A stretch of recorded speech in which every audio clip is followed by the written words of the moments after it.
In last week's video, I talked about how to balance your teaching load with your other academic responsibilities. In this follow-up video, I'm talking specifically about my 5 tips to balancing life in general while in grad school.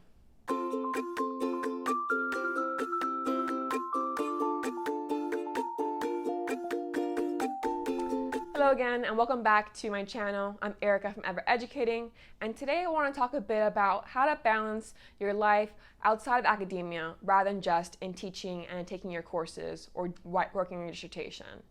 And so I have 5 tips for doing this, and they kind of build off one another. And some of these tips are very common, but I have specific tips that you might not have heard of before in order to accomplish these goals, right? And so the first tip is getting enough sleep.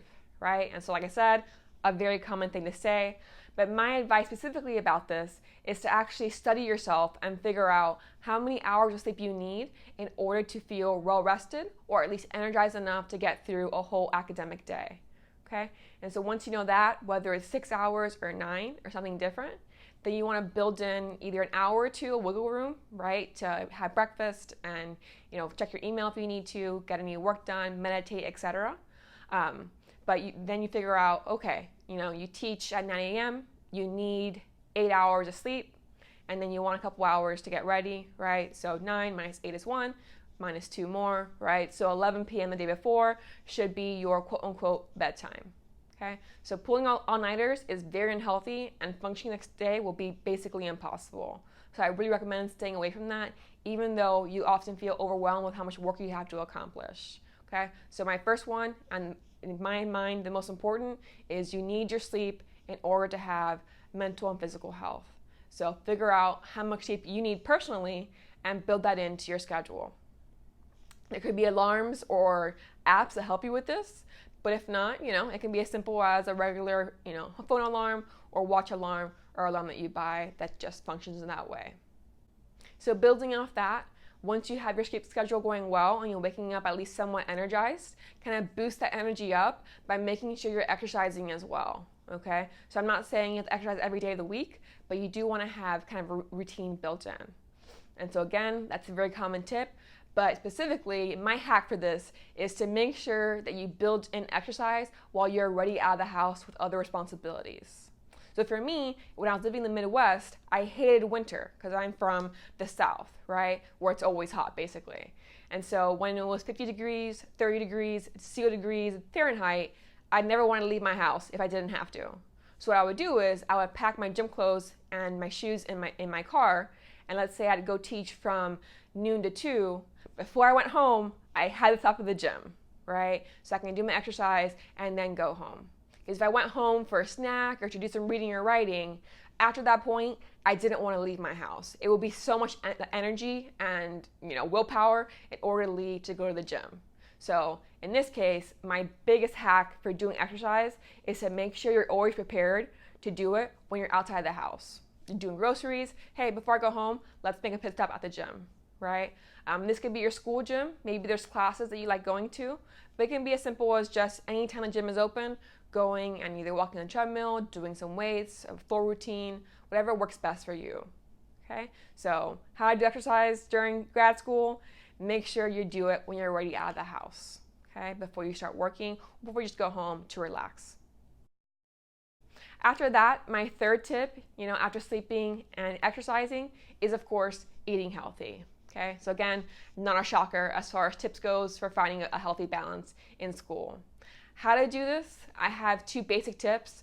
One would be meal prepping, which again is pretty common. There's a lot of videos on that on YouTube.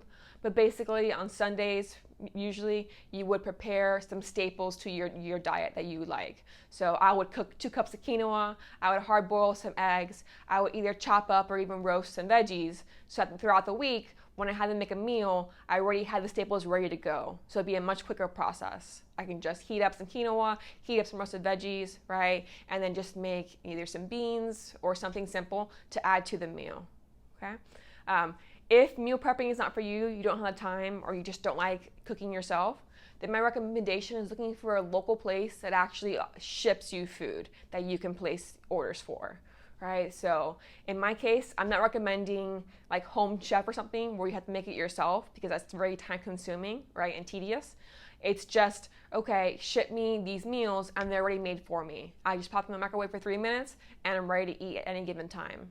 I found a place local to me and it was great. I'll get it once a week. I'll make sure I have enough meals to cover a good number of the meals during the week, so I only have to cook a few times or even go out if I wanted to instead, right? So find a place that has healthy options, right? Just do some investigating, and it's not too expensive, right? There are those around, and in my mind, I was willing to pay the extra amount of money because I knew that I would not cook meals for myself constantly because I hated having 3 days of leftovers of the same meal over and over again.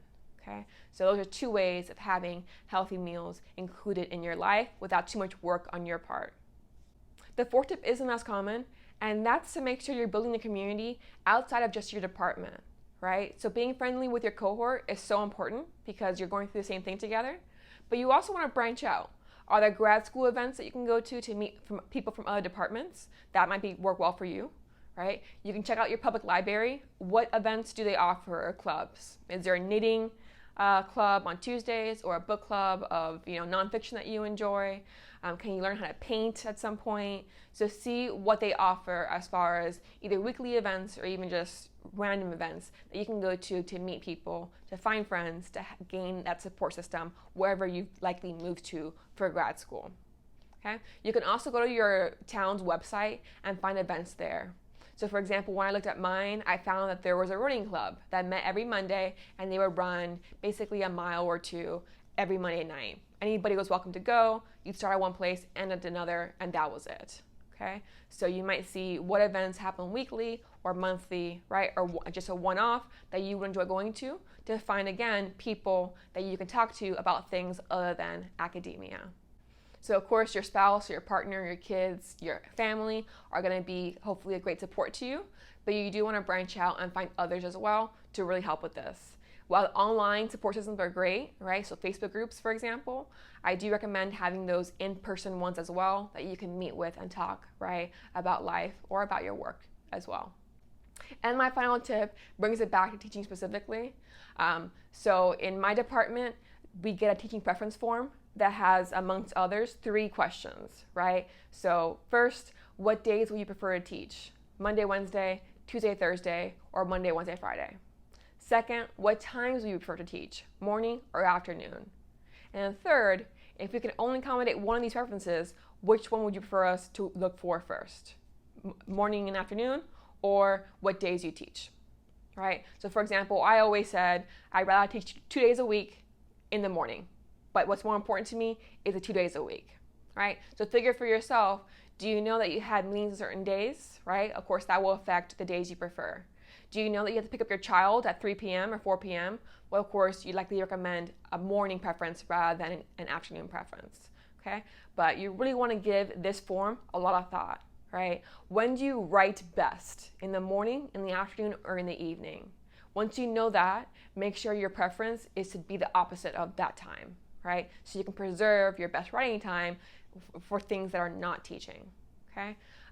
So that's my final tip, is actually to really consider these questions. If your department doesn't have this form, you can ask if there's a way of actually having your presence be known, right? Your preference be known. Maybe there's not. Maybe you just do whatever they tell you to do. But if there are ways to kind of tell them, I have a child, so I would really prefer to teach in the morning so I can pick them up in the afternoon, right? I know that I have this group that I go to every week in order to have that support system outside of academia, and they meet in the mornings, so I would prefer to teach in the afternoons, right? After 11 a.m., right? So if you know, knitting club is from 9 to 10, right? So you do want to do that 4th step, the community research, before you decide your preferences, right? Along with, of course, considering yourself, how long you need to sleep, right? Is it likely that you have certain responsibilities in the morning that aren't teaching? Well, then you want to have your preference in the afternoon. So figure out how you want to answer the questions on this form and which preference actually matters most to you. So those are my 5 tips on how to find a healthy balance in grad school or academia. It's not just about your teaching and coursework balance, or your teaching and writing balance and your service balance, right? It's also how to make sure you have a healthy mind and body. And so again, you want to get enough sleep, You want to make sure that you're eating healthy and exercising, that you're building a community of support, and that you're actually having your preference known in your department if at all possible, so that your schedule works best for you.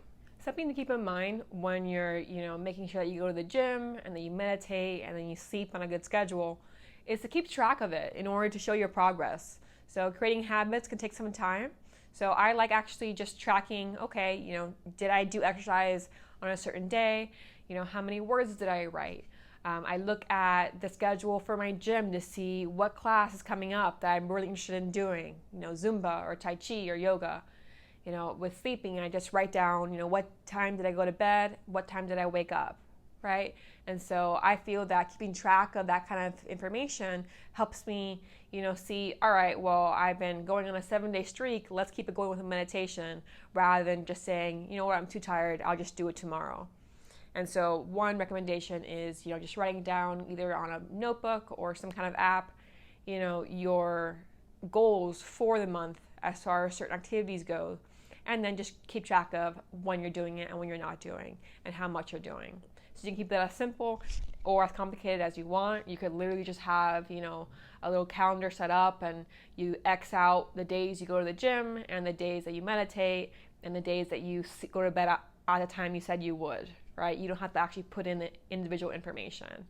So it is kind of an extra tip that I have to help keeping you balanced as you go through the year. If you found these tips helpful, please do click the like button below to let me know. If you have any of your own tips, of course, please leave them in the comments as well. I would love to read them and respond to them. I have a few links included in the description that are some resources as well for you, kind of building off of this topic. And then next week, I'm going to shift back into specifically talking about teaching and talking about how to design my reading quizzes. So if you're not subscribed yet, I recommend doing so that you can be notified when my next video goes up, because again, I offer a lot of teaching tips for new college instructors. Okay, so I'll see you next time.